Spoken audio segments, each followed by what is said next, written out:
Welcome, everyone. My name is Marcella Paris, and I'm the director of the Lewiston Public Library, and I'd like to welcome you all to the Great Falls Forum today.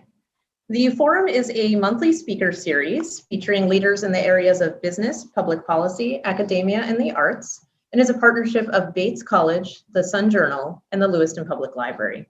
This year marks the 23rd season of the Great Falls Forum. Thank you to those of you joining us here on Zoom, but also on Facebook Live. A recording of today's program will be available starting tomorrow on the library's YouTube page. Please visit lplonline.org for more information. Please mark your calendars also for the final two Great Falls Forums programs of this season. On Thursday, April 8th, we will be featuring Congressman Jared Golden. And on Thursday, March 20th, we will feature Cynthia McFadden for our final Great Falls Forum, and she is the Senior Legal and Investigative Correspondent at NBC. More information on both of these will be available soon at lplonline.org. A little housekeeping for today's virtual program. So those of you on Zoom will see a Q&A option at the bottom of the screen. You'll want to use this to enter any questions for our speakers today. And for those of you joining us on Facebook Live, you can go ahead and type your questions in the comment box there, and we'll make sure that our speakers get them. Today, I have the pleasure to introduce Rose Barboza and Genius Black. They are the co-directors of Black Owned Maine and co-owners of Black Owned Maine Media. Rose Barboza is a marketer, serial entrepreneur, and mother to a young son. She moved from California to Maine in 1995, grew up in Lewiston, so we're excited to welcome her back. And she graduated from USM with dual majors in marketing and international business in 2019. Her passion lies in connecting the dots in non-traditional ways and creating her own modalities of engagement while honoring the lessons of those who came before her. Genius Black was born in Dallas, Texas, and grew up playing football, recording music, and writing stories. In 2000, Genius moved to Maine to attend Bowdoin College, graduating with a major in Africana Studies and an English minor. He's currently an artist and entrepreneur residing in Greater Portland. Genius enjoys creating music that's both fresh and classic at the same time. And similarly, Genius co-directs Black Owned Maine with a keen eye on lessons learned from the past, as well as creating an equitable future. Genius brings his motivational and storytelling style to Black Owned Maine, focusing on collaborating and connecting in the business community. Welcome to the Great Falls Forum, Rose and Genius, and thank you both for joining us today. Thank you so much. I really appreciate that. Yes. We are really happy to be here today. I'll just give you guys a quick overview of how the next half an hour or so will go.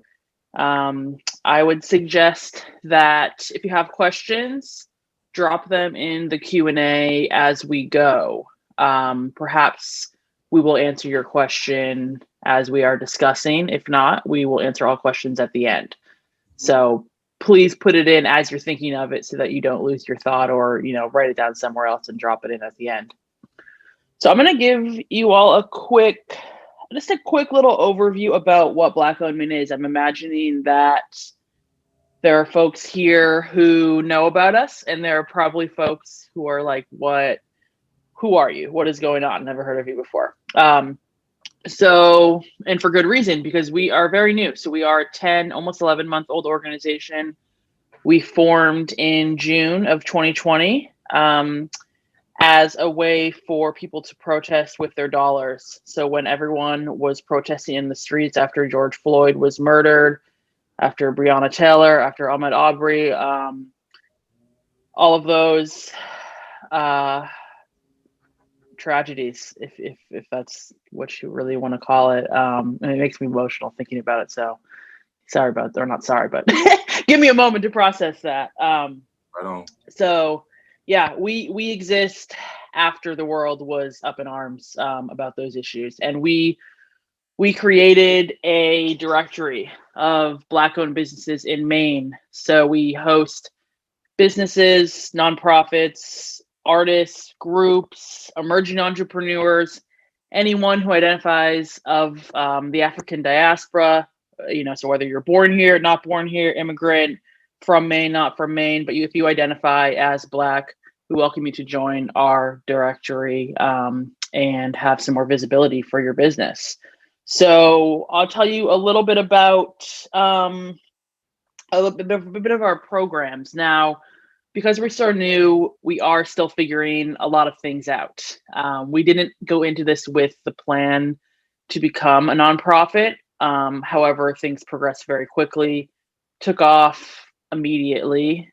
And when I say immediately, I mean immediately. We launched our directory, and first day received 30,000 views on the website. Second day, 100,000. First month, 200,000, and up from there.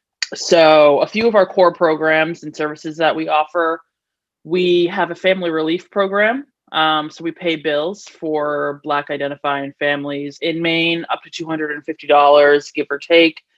We pay bills directly for utilities, rent, those kind of things.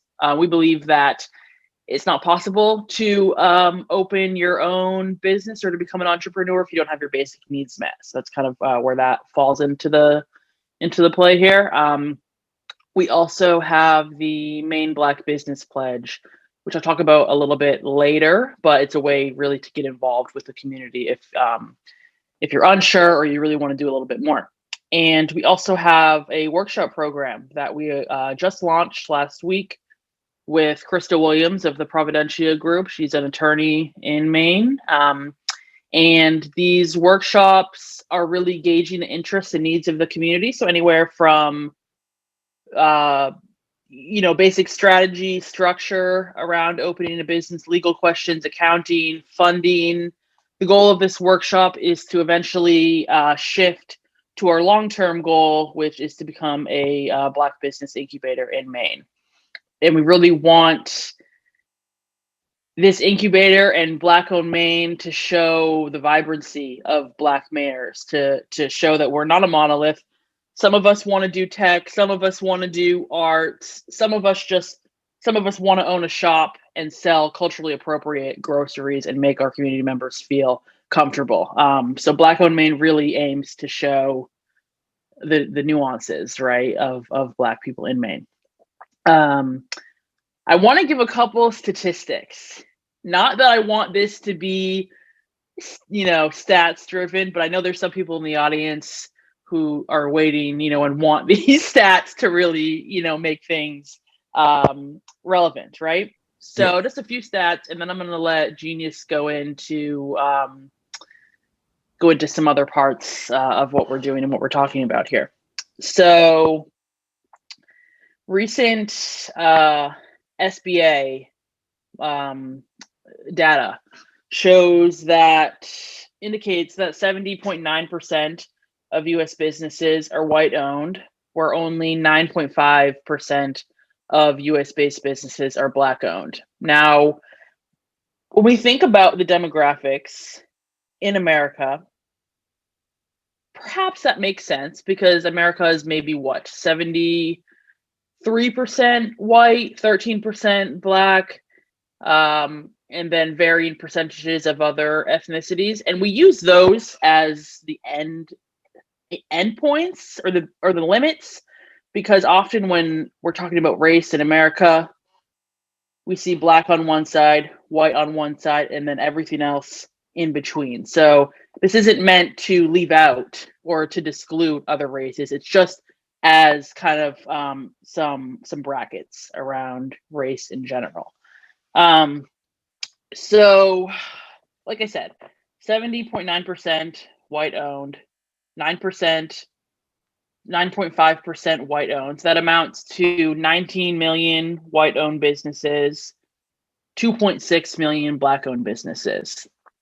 Now, when we talk about sales, we would imagine that perhaps those numbers were a little more even, such as the original statistic that I brought up. However, white-owned business sales are 98% of the market share. I'm sorry, 98.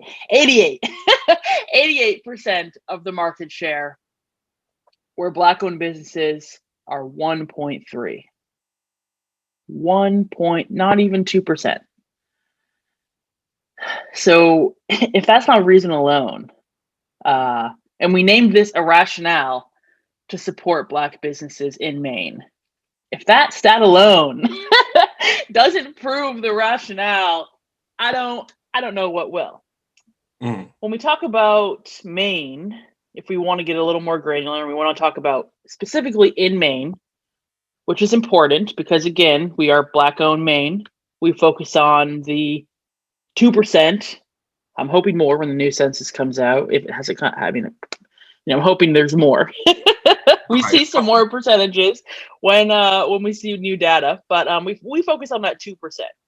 Often there is the conversation about the 94% of white people in Maine, and not that, it's not important, but we know this.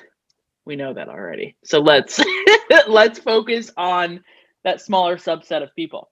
So the last comprehensive study done on the business disparities in Maine is in 2012. So 10 years ago, almost 9 years ago, showed that there were estimated 858 Black businesses with at least one employee in Maine.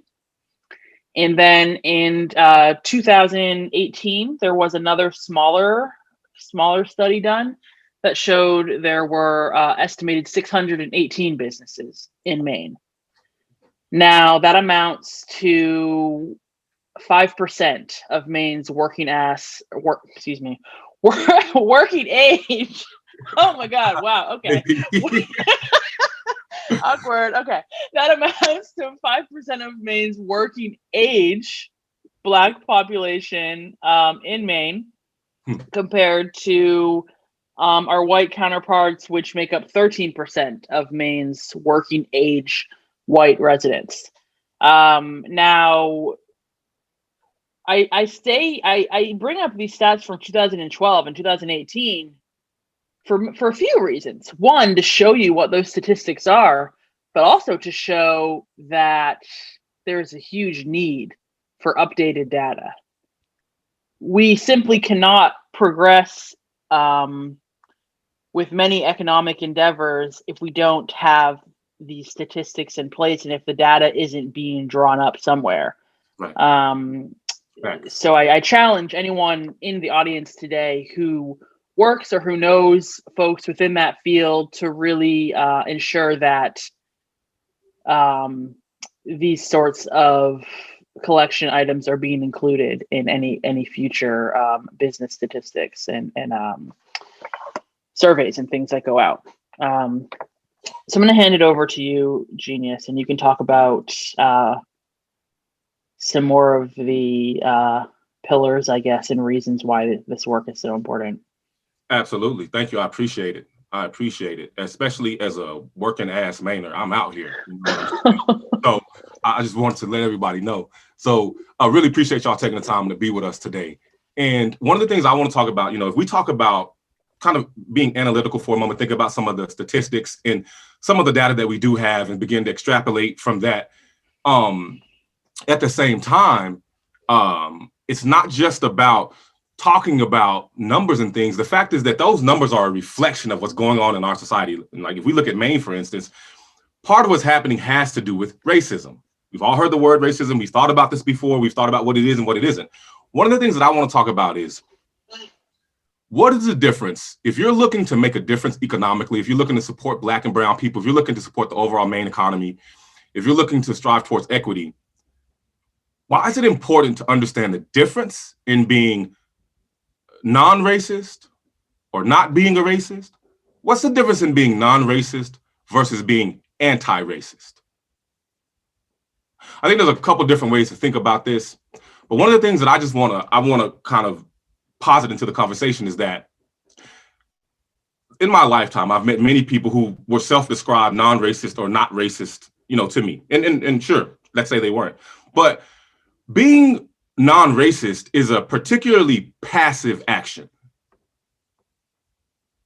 right? Like you can settle into being non-racist, I don't know, when you're like 5 years old, or maybe when you're 15, or maybe when you're 55, you can begin being non-racist and passively not acting racist.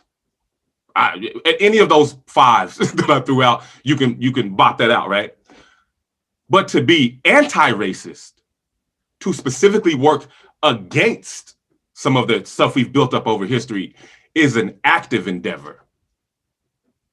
That is inherently different. To me, as much as I can appreciate non-racist, the value of being non-racist, as cool as it is, to me, to me, that's not as impressive, to be honest, because we're looking for action. Specifically, because we're looking for action. I remember being a little kid. I grew up in Texas. There's a certain reality.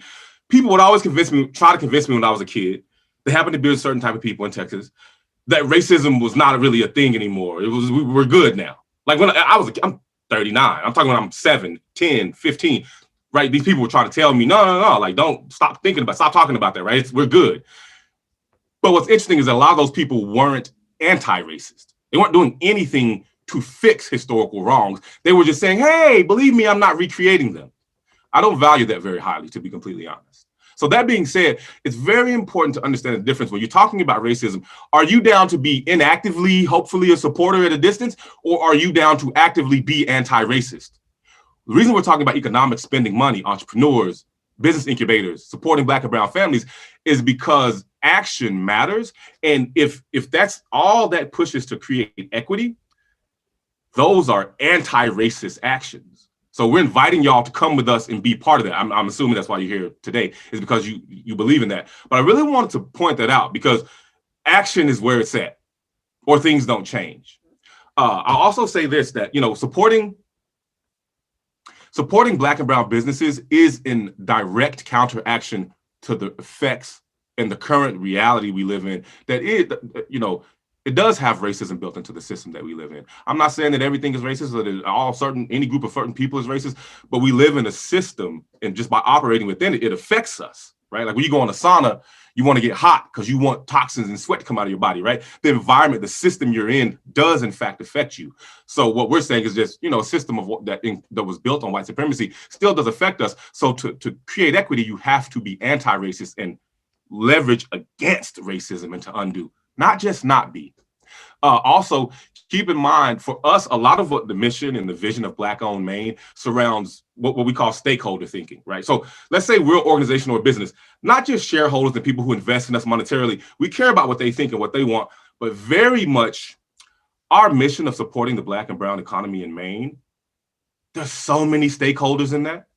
As a matter of fact, the average Mainer, whether they know it or not, is a stakeholder in that being successful, because that supports everything in Maine financially and economically, right? So for us, we're very much, as we make decisions and we move through our day-to-day, and we invite you to understand the nature of supporting Black businesses. Again, as we give you this rationale, it does have to do with all the differing stakeholders, honestly, maintaining their interest, understanding that their passion and their push to make things more equitable, our actions are part of the spearhead to get that happening and bubbling. Right. So I'm just letting you know, we think about that and have conversations about that often. The last thing I can leave you with about, again, non-racism versus anti-racism, as well as action versus inaction, is that within the system that we live in, it cannot change unless there's collective action against the system. There might be one incident that you saw last week and you spoke up, cool. For real, appreciate that, because people let things fly by that they shouldn't. But collective action, group action, is the key to changing, for instance, the state of Maine, in terms of literally becoming a place where there's a space for Black and brown people to truly be vibrant and to support and pursue their passions and the pursuit of happiness and all that good stuff. Direct action is the only way, and it's by far the strongest way, to make a difference. All right. Thank you, Genius. I appreciate that. I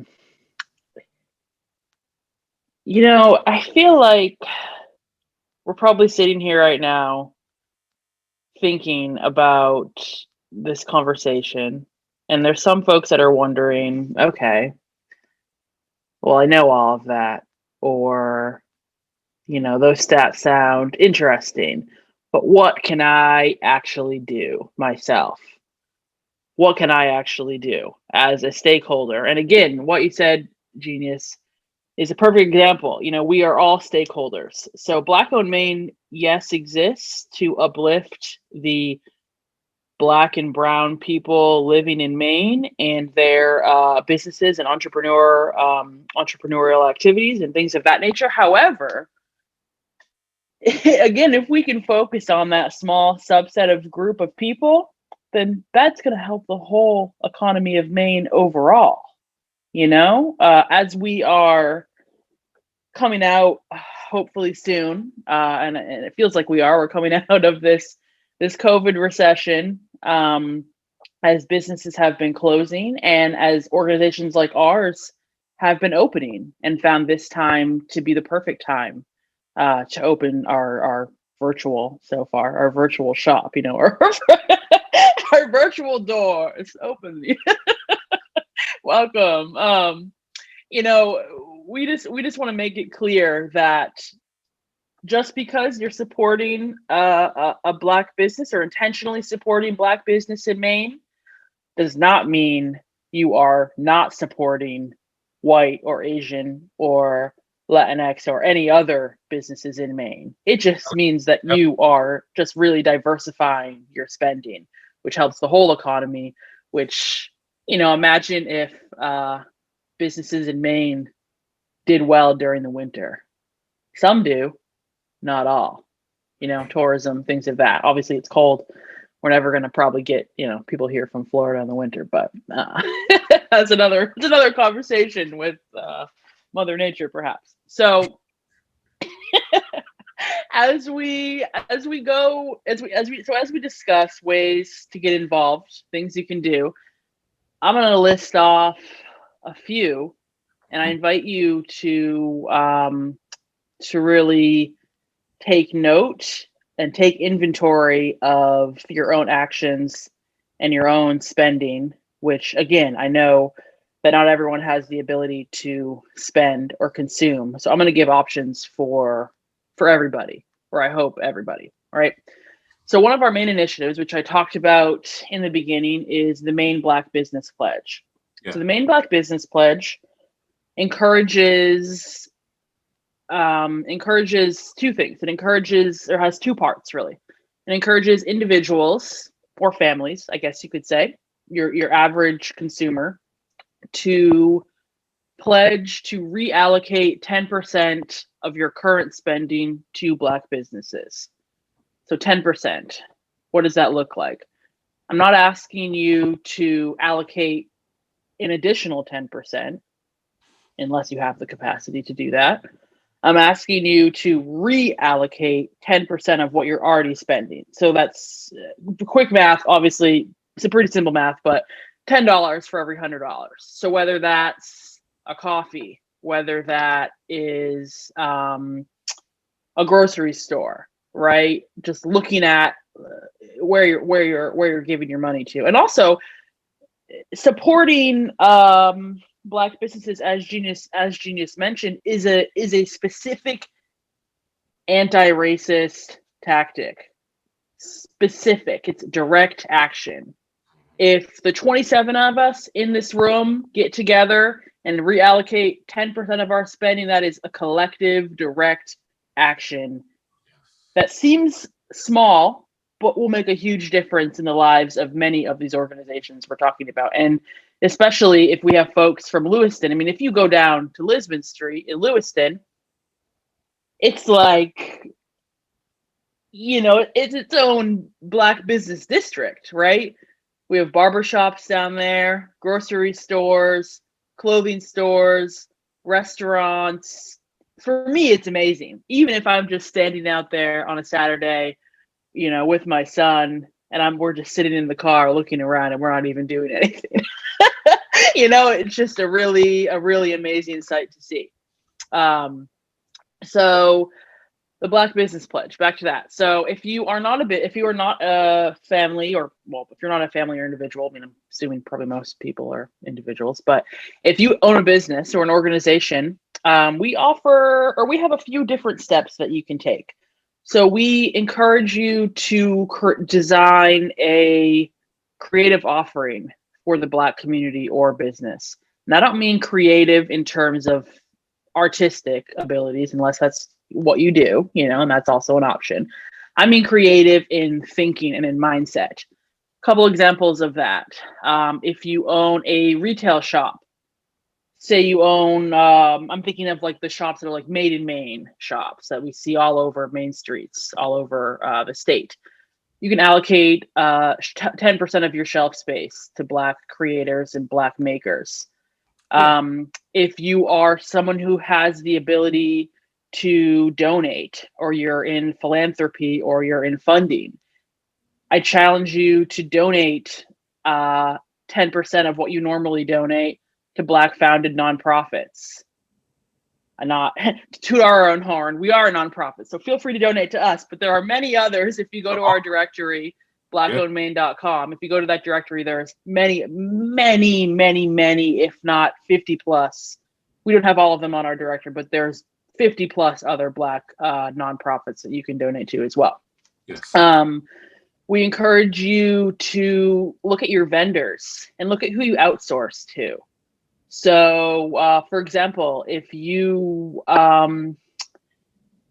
you are in marketing and you hire creatives, or you hire photographers to work with your organization or your clients, we encourage you to look at who you're hiring and see if maybe you can include a few Black creatives or photographers or makers in that space as well. If you're someone who offers pro bono services, which I realize is a luxury to be able to offer that, but if you are someone who does that, lawyers, accountants, I encourage you to look at that and offer 10% of those pro bono services to Black individuals and organizations. Now, real quick, and I'll digress, and I'll let Jerry talk about how you can actually get a hold of us if you want to. But if you don't have funds, please do not feel like you are excluded from this pledge. You are 100% still included, 100% can still make an impact. Ways that you can do that: share this initiative with your friends and family. Share it on social media, email, text, whatever your preferred method of communication is. Interact with Black-run social media accounts. So share those, comment, whatever. Think about what they're posting. Do some more research. Educate yourself, right? Read books. Watch movies. Consider your neighbors, and especially in Lewiston, again, consider your neighbors on Lisbon Street and the Black Mainers, new Mainers, Black Mainers who have lived here forever, wherever origin. Think about ways that you can get involved with those communities, opposed to feeling like that community is over here, my community is over here. Challenge yourself to think about creative ways to integrate. And another quick free thing you can do is, if you go on YouTube and you find some influencers on YouTube, stream their videos and let the ads play, right? Because that's going to put money in their pocket, and you can even leave it on mute. You don't even have to listen if you don't want to, but you can leave it on mute. Let the ad play and let them get their few dollars, right? So I hope that gives everyone a lot of different ways they can get involved. And this information is all available on our website and social media. And I'm going to let you, Genius, talk about how folks can find us, and then we'll open up, maybe discuss a little bit more, but we'll open up for questions. Yeah, we would love to hear questions. Thank you so much, Rose. And I just want to, even before I talk about contact real quick, I really thank you for what you said, because a lot of times people are like literally searching for, how can I tangibly affect this, right? Like you said, I love that you included, like, well, if you don't have funds, right? Like, remember, we're talking about systems. Even in one of the last points that Rose made, which was let the ads play. If you look on Black-run social media sites, YouTube's, whatever, let the ads play. With a little bit of understanding of how money flows around, you can be intentful, right? And aim where the money goes. I'm just highlighting that. And I really appreciate that you gave specific examples for people to pick up on and to share. So one thing, keep in mind, it's not a joke. We really are out here. You can check us out on our website. I really invite y'all to not only check out our website, use it as a directory, use it and share it. I will say that in terms of the directory, which is one of the first things that Rose put together for this whole business, the directory, which is blackownedmaine.com, which is that first directory of all the Black-owned businesses in the state of Maine, and we're still growing. We're also trying to grow more Black businesses in the state of Maine. In fact, we already are doing that, to be honest. So those things being said, keep in mind, not only can you use it as a resource, we're working to revamp it. We have some amazing ideas and some folks that we're working with. So keep in mind right now, we're definitely, we're fundraising to both update the directory and our website. And we think we're going to make it even better, more useful, and more just easier to use, a better experience overall, I would say. So keep that in mind. And if folks are thinking about, hey, maybe that's something I can do with some funds, we are here to receive that. And we welcome the support that we need to bring to y'all what we need to bring to y'all. I will also say you can email us at blackownedmaine@gmail.com. And then, of course, on Facebook, we are at Black Owned Maine. Also on Twitter at Black Owned Maine. And you can find us on Instagram at Black Owned Maine. And that's what we have for you before we welcome some questions.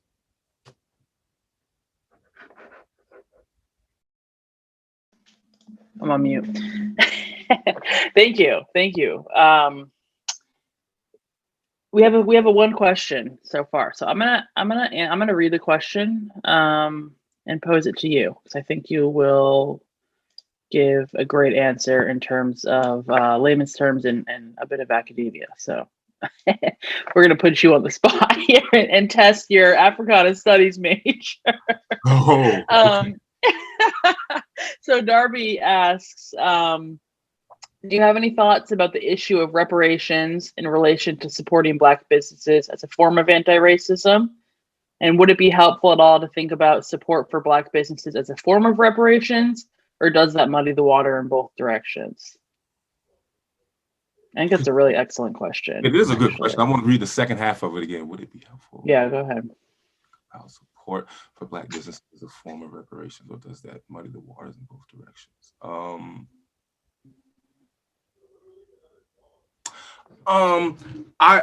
So I think in a sense it's two separate things, but it completely overlaps. Like the way I think about it is, say we have a bunch of teenagers in our society and we want them to be able to be a little more disciplined and apply structure to their lives, right? So we both have, one of your kids in theater, and you have one of your kids playing football and basketball, and then, maybe one of your teenagers starts a business, and you can recognize and kind of echo in all of those areas, like the lessons that's needed for all those teenagers, hopefully to learn a little discipline and see what happens when they apply themselves.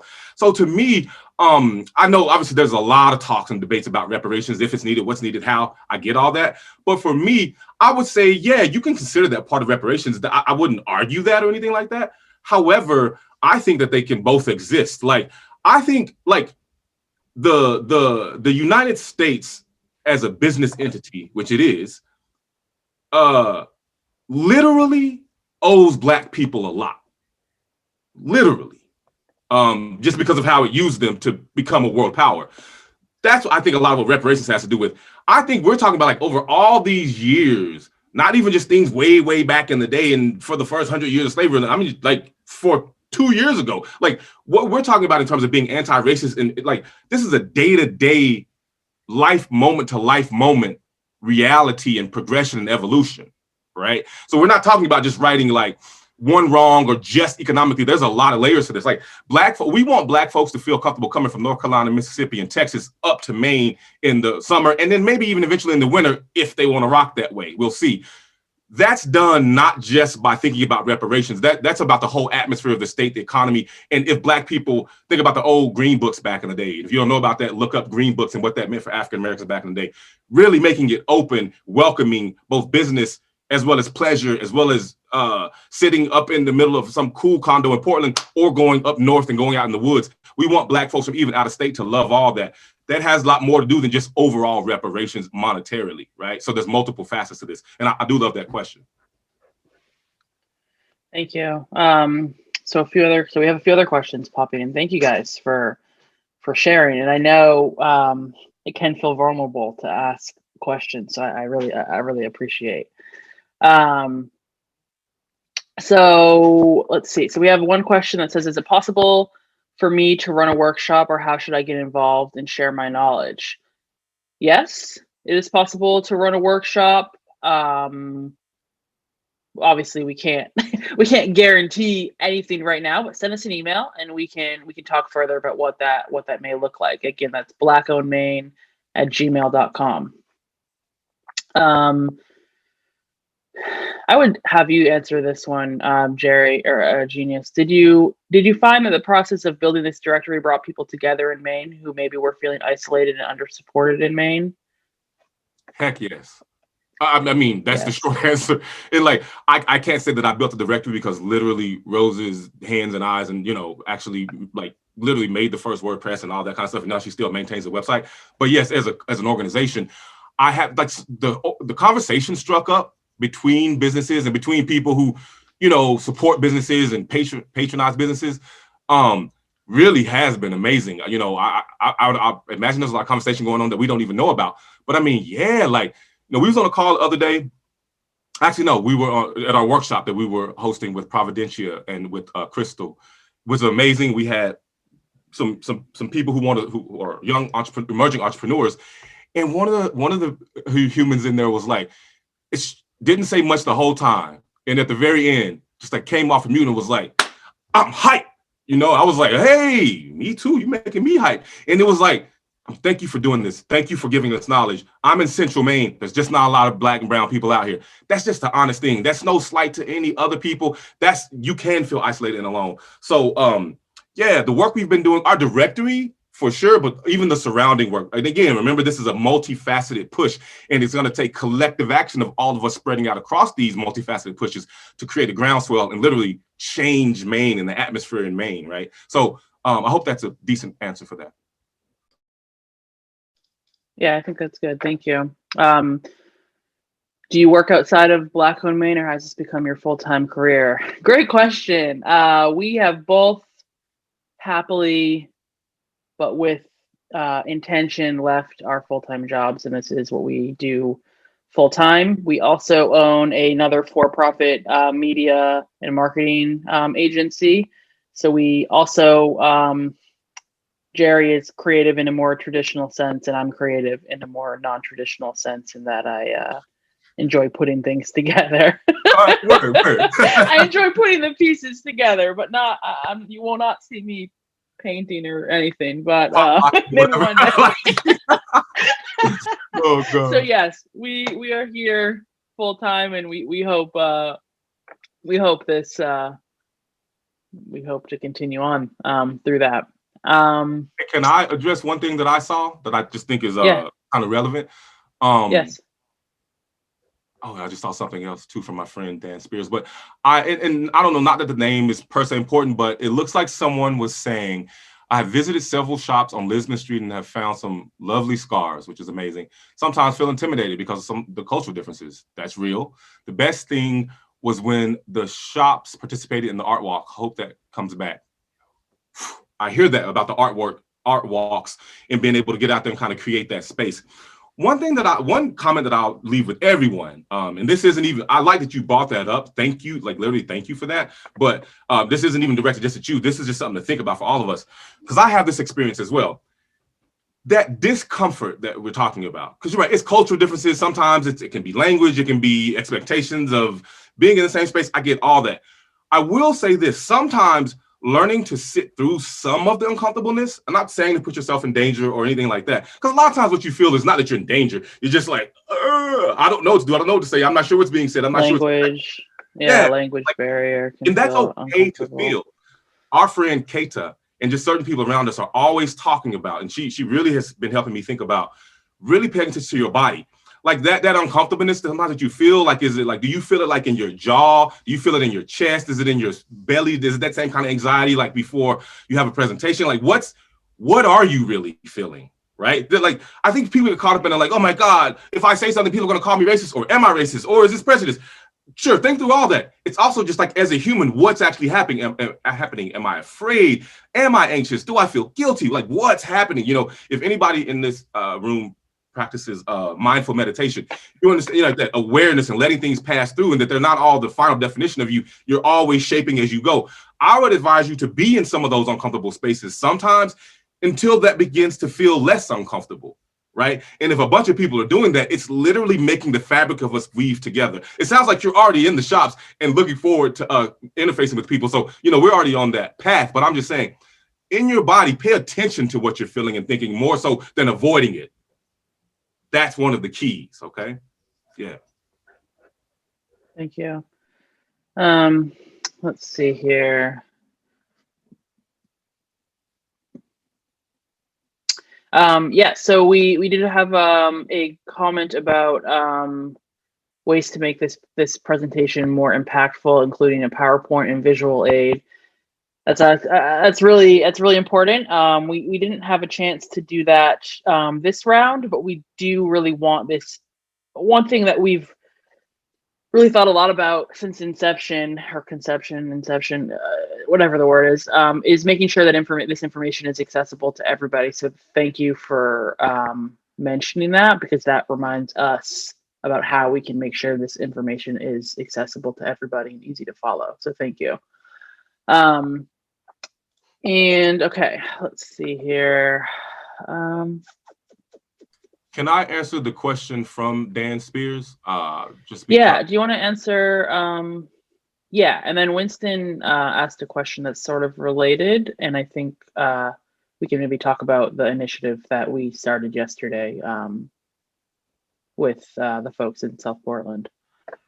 Oh yeah, definitely. Are there any efforts to involve young folks in any of these endeavors? Bowden Bound. I probably have heard of that. Maybe I don't know that exact program. I'm curious if that's the what they used to call the Bowden Invitational, or like how I first went to Bowden as a person of color. So, but to Dan's question is because I have lived in Maine for 20 plus years, and Dan is asking, he's curious whether I've seen any progress at all in converting non-racist to anti-racist. And I would say yes. The first thing I can tell you, and I mean, I do not dip into this lightly, but I can say that when I was out protesting, literally in the streets and sidewalks and intersections of Portland, Maine for some hours this summer, I definitely, like, you can go to my Instagram, the one that's Real Genius Black, that's one of my brands and platforms as an artist, and you can scroll down and see there's a post of me with the mask on out there marching, and behind me, a whole bunch of people, most of them white folks in Maine, marching and chanting the name of the last brother who was killed by police. I have very rarely felt more supported as a Black man in particular in the state of Maine than at that very moment. All those people are not here in this meeting, and all those people don't donate to us or anyone else here, but in that moment, the spirit of what I was involved in and what people weren't going to deal with anymore, and the action that people insisted on putting out. Yeah, now the world went through that, right? It was kind of a galvanizing moment. But what I'm saying is that as things teeter, I mean, there was already some work happening, but as things teeter, you are getting more information and we're being more aware. And I think that, you know, as our immigrants and new Americans continue to just live life and people understand each other better, I definitely see an evolution over time, for sure. But then we also, obviously, Rose had the vision to create Black Owned Maine because of such a giant void that was there. Like, this isn't always good, bad, binary, black, white, left or right. It's like, there's been work done. We've met so many like Black folks that's been out here for like a decade, 2 decades, working super hard on anti-racism and a lot of these issues and civil rights, right? And then we come here and they're just like, oh, where'd y'all come from? And that's cool, right? We're all working together. But as they say, it takes a village, right? So it's not a single faceted thing. So yeah, there definitely has been, I have witnessed in my own self, and, you know, even re-interacting with certain spaces and people, an evolution and growth, which I really am thankful for, y'all. But so much work to be done. You know what I mean? Lifting weights because you want to be starting, you know, in high school is different from like crushing it in the NFL. Let's go. I like that. I like that analogy. Including, so regarding effort, I'm gonna answer this. Regarding efforts to include young folks in any of these endeavors, yes, absolutely. So progress is fast, but slow at the same time, if that makes sense. At least for us. we get into these moments where there'll be hours, and Genius and I are talking where we just are idea after idea after idea after idea, and our brains can't stop or keep up. Slash, right now it's only the two of us, and there's a hope to have enough funding to hire a third or a fourth. We joked that we could have a team of 20 within the first week of launching. Absolutely still true. We could probably have a team of 40, at this point to really progress this work. So in terms of young folks and getting young folks involved, workshops are a great place to start. We're actually going to be putting on a workshop next month for middle school, high school students that are involved in the Black student unions around Maine / any other students who want to come. You don't have to be a part of a BSU. And we're going to talk about entrepreneurship and confidence, and how someone like us or someone who's in that predicament or that age range can start a business while in high school. And we also, because we want Maine to be a more welcoming place for Black people and people of color, a big focus of ours is just setting up these systems so that folks from Bowdoin, Bates, Lewiston High School, Portland High School want to stay in Maine.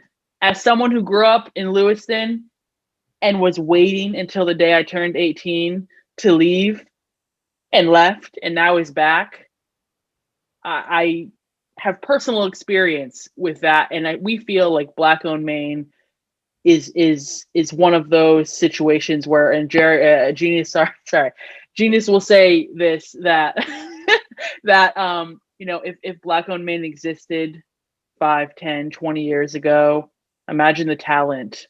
We always talk about keeping talent in Maine. An initiative like this is a direct way to keep talent in Maine. So if you're a young person in the room or you work with young people, again, feel free to reach out. We'd love to find a way to either host a panel or a workshop. We have podcasts. We have a podcast as well, Black Owned Maine Podcast. So to add to the list of a million things we're doing, check that out, Black Owned Maine Podcast. There's lots of ways. It's just a matter of being strategic and finding the time and the place. So thank you. Yeah, I wanted to just say and thank you for that. I wanted to say, because there was a question, shout out Alfini, appreciate you. I really think this is an important question. What would be your top 1 to 3 tips for aspiring Black-owned business owners in Maine? Resources, contacts, what to research. I think that it's interesting. That's a twofold thing, because part of the answer is literally the exact same resources that any Black, brown, white, whatever person, understanding, well, do I want to work for the SBA? At least what is the SBA in Maine, right? SCORE, FAME, there are organizations that are here that have money, that can give you advice, free advice, things like that. We use these resources. I advise you to look into these resources. And sometimes even just going to websites, like the free knowledge is dripping all over you, right? So do that, right? The other thing I would say is, the other half of that is that it is specific to Black and brown people, Indigenous people, and like what's different for us. I would say that there are certain organizations that are either really allies to, let's say, Black folks, as well as people like us, Black Owned Maine. And I'm not trying to just put it all on our shoulders, but like, we have certain resources you can get through our website. We have our podcast. You're going to notice us moving closer, more and more towards being a business incubator, so that we have more centralized resources for you to dip into. Also, we're going to be hosting more workshops for emerging entrepreneurs, like the knowledge that we share with those about LLCs and S Corps and C Corps and general partnerships, and what's the difference, and why would a person maybe go this and that, and intellectual property, and what does that mean for people, and how do you protect that, right? Some of that stuff that we go over, which for our friend Crystal, who's a lawyer, like that's like easy work for her, for real. But it's super, for us, it's like, to really grasp those differences, right? Things like that that are readily available and that we want to make more available, take advantage. But if you keep an eye on us, we're going to be just really trying to make sure we give you some central locations to get to resources for Black and brown people, as well as for non-BIPOC people. So I hope that's a good answer. But again, I still think thinking about business plans, having a unique, what they call a USP, a unique selling proposition, these old school understandings of business and how to create a niche and find a niche and make sure that your brand, that things are on brand and that your brand points at your niche, that's never going to go away, right? That's business. Mm-hmm. Yeah, niche is really key. I would also suggest looking up the third place in Maine. So the third place deals with professional development and groups and networking. Adila Muhammad is the founder of that organization. And where we deal with more of business building and marketing, I feel like their organization deals with those connecting points and really puts people in groups with other like-minded individuals, which obviously that will happen naturally in other ways as well, but that's at least a direct way to kind of achieve part of that right now. So networking, as cliche as that sounds, just join these groups and don't be, in my opinion, I would say don't be afraid to share your ideas. Obviously don't, share your trade secrets. The name of that organization is the Third Place. It is specifically for Black people, but there are other ways to get involved in some capacity as well. So we have a few minutes left. I feel like we can quickly run through some of these last few questions here. If you have another question, drop it in. We have about 3 to 4 minutes left here before we wrrap up. So thank everybody, or thank you guys for coming in. Just because someone just put it in, it says, sorry, can you repeat the name of the organization? The Third Place? Oh, yeah, I said that. The Third Place. Yep, and Adila Muhammad is the leader of that organization. Oh. Yes. Any policies at the statewide or municipal level that you would love to see enacted? We really, statewide and municipal level activities are great. There's the disadvantaged enterprise program. I can't think of the exact name right now, but they essentially allow folks to be certified. So that way you can get on like a special list so that when folks are looking to hire contractors, you can, have a top gain at that. And then also working with elected officials who are also entrepreneurs is so hard. These people are so busy. We have yet to be able to have a conversation with an elected official. Well, we have, one local level, few local level, but no one we've been able to reach to have a conversation with, like in the legislature or the Senate or anything. We hope one day, but people are very, very busy. Yeah. But we do talk to folks, non-Black folks that are working, like Martha Bentley and other folks that are kind of working. And we really think about the ground up. So our focus is really on grassroots work. And then, other folks kind of relay that information, and we do our best. But we're still working through kind of how to work out that. So yeah, I was going to just to wrap it up. Exactly. We part of our long-term plan is absolutely to affect policy at like the state level, municipal levels for sure. And there's things that we already talked to businesses about about how they about reapproaching certain things, policies, procedures, SOPs, stuff like that.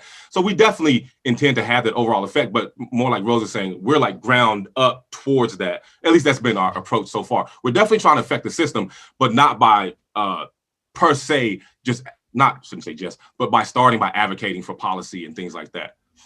But yeah.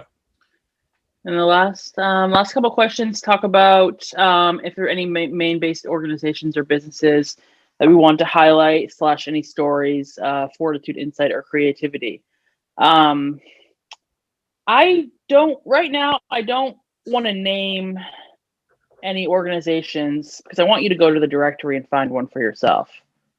Not to be like rude or whatever, but I invite folks to check out the directory because we don't have personal relationships with each business entity by itself. So we don't tend to try to make recommendations only because we haven't used the services of every business out there. However, we have seen any organization that we do work with has seen an uptick in revenue, social media follows, engagement, things of that nature.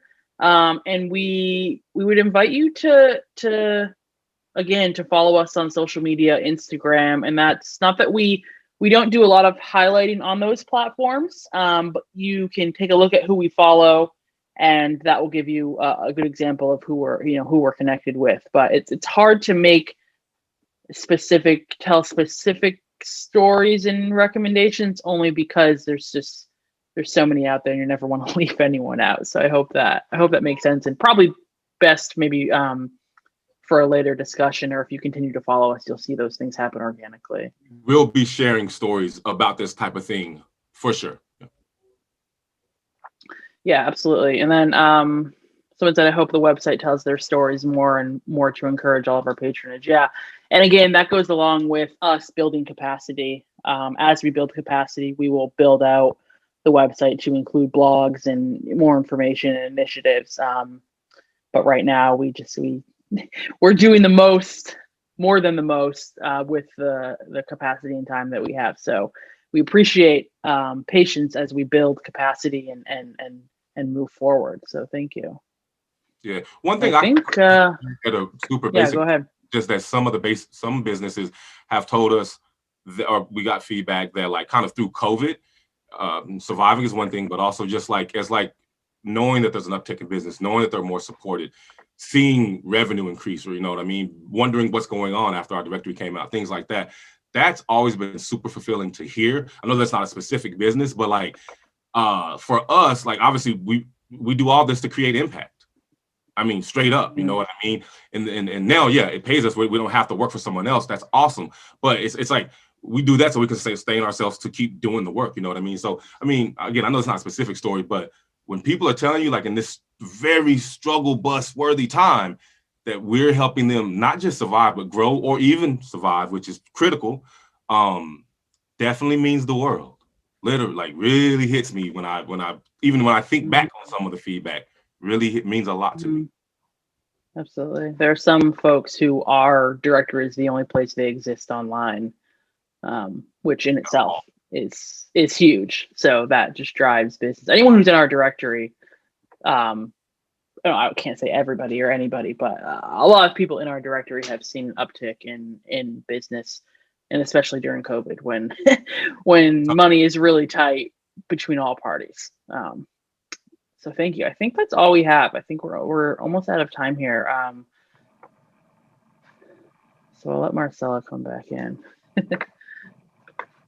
think we got one more comment here. We've had a couple comments coming in from Facebook, not really questions. I'm happy to share those. Let me see, we've got one here that says, many thanks to the presenters. This has been compelling, inspiring, informative, and exciting. Cheers to Black Owned Maine, and thank you for educating this listener on a journey to become anti-racist. And we have another person saying, this is so helpful, thank you. So I just wanted to pass those along as well. Appreciate it. Thank you, I appreciate that.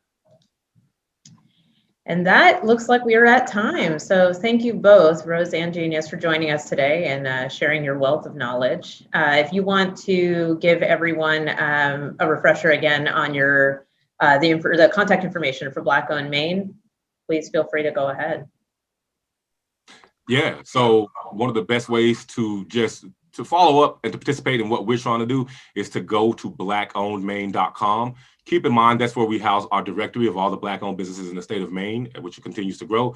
But also, you can get to some blog posts, you can get to the Black Owned Maine podcast, and some other resources directly from there. It's also a good place to donate funds to our cause.